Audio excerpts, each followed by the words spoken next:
অনূর্ধ্ব-19 Asia cup cricket 2024 প্রথম রাউন্ডের খেলা শেষ হয়ে গেল।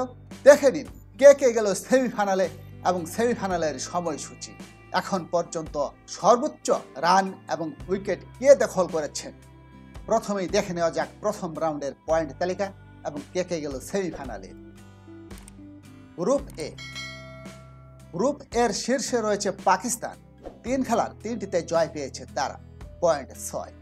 2 নম্বর অবস্থানে ভারত। 3 খেলার 2টিতে জয় পায়, 1টিতে পরাজিত হয়, পয়েন্ট 4। 3 নম্বর অবস্থানে সংযুক্ত আরব আমিরাত। 3 খেলার 1টিতে জয় পেয়েছে, 2টিতে পরাজিত হয়, পয়েন্ট 2। সবার নিচে জাপান। 3 খেলার 3টিতেই পরাজিত হয়েছে জাপান দল। গ্রুপ এ থেকে পাকিস্তান এবং ভারত সেমিফাইনালে উত্তীর্ণ হয়েছে। Group B. গ্রুপ বির শীর্ষে রয়েছে শ্রীলঙ্কা।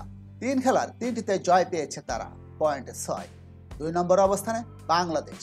3 খেলার 2টিতে জয় পায়, 1টিতে পরাজিত হয়, পয়েন্ট 4। 3 নম্বর অবস্থানে নেপাল। 3 খেলার 1টিতে জয় পেয়েছে, 2টিতে পরাজিত হয়, পয়েন্ট 2। সবার নিচে আফগানিস্তান। 3 খেলার 3টিতে হেরে যায় তারা। গ্রুপ বি থেকে শ্রীলঙ্কা এবং বাংলাদেশ সেমিফাইনালে উত্তীর্ণ হয়েছে।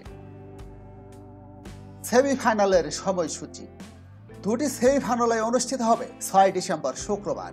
প্রথম সেমিফাইনালে মুখোমুখি হবে বাংলাদেশ এবং পাকিস্তান। খেলাটি অনুষ্ঠিত হবে সকাল 11টায় দুবাই ইন্টারন্যাশনাল ক্রিকেট স্টেডিয়ামে। দ্বিতীয় সেমিফাইনাল অনুষ্ঠিত হবে সকাল 11টায়, মুখোমুখি হবে ভারত এবং শ্রীলঙ্কা। এটি অনুষ্ঠিত হবে শারজা ক্রিকেট স্টেডিয়াম। এখন পর্যন্ত সবচেয়ে বেশি রান সংগ্রহ করেছে পাকিস্তানের শাহজায়েব খান। 3 ইনিংসে 336 রান সংগ্রহ করেছেন। 2 নম্বর অবস্থানে পাকিস্তানের মোহাম্মদ রিয়াজউল্লাহ। তিনি 3 ইনিংসে 199 রান করেন। 3 নম্বর অবস্থানে সংযুক্ত আরব আমিরাতের আরিয়ান সাক্সেনা। তিনি 3 ইনিংসে 183 রান সংগ্রহ করেছেন।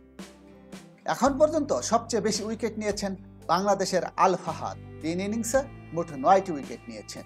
দ্বিতীয় অবস্থানে পাকিস্তানের আব্দুল সুবহান। তিনি 2 ইনিংসে 8টি উইকেট নিয়েছেন।